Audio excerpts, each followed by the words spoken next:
Children's hospitals nationwide are monitoring a possible rise in cases of Strep A infections in children. Invasive Strep A can be dangerous, even fatal. Dr. Barbara Taylor-Cox is a pediatrician with Children's Memorial Hermann Pediatrics.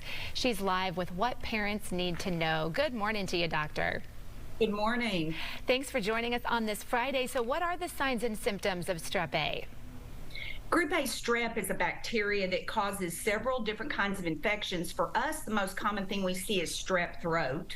It can also cause infections of the skin and more deeper serious infections. For us, with strep throat, we're going to see a sore throat, fever, headache, sometimes a tummy ache, vomiting, a little abdominal pain.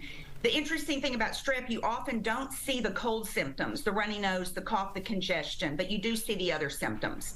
Okay, you would think in the summertime we'd be a lot better off of not having problems with it spreading, but it sounds like it still is. So how do people catch it in the first place, and why is it so severe right now, do you think?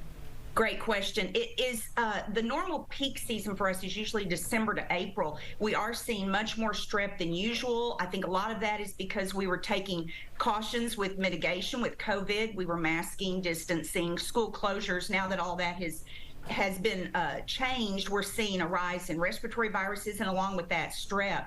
It is very contagious. It's spread from person to person by what we call respiratory droplets, which means by sneezing, coughing, drinking, and eating after one another. So when we talk about how it can be dangerous or even fatal, when does it take that kind of a turn, doctor?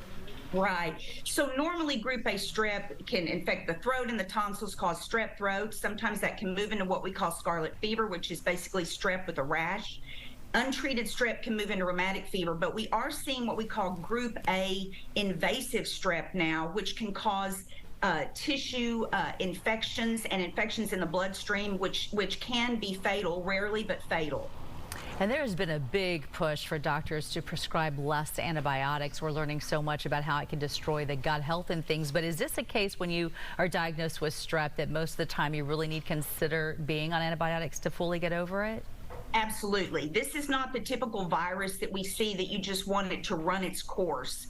This needs to be treated with an antibiotic. So if you see that fever, headache, sore throat in your child, come on in. We can do a test that help us diagnose it accurately and then treat it with antibiotics if we need to.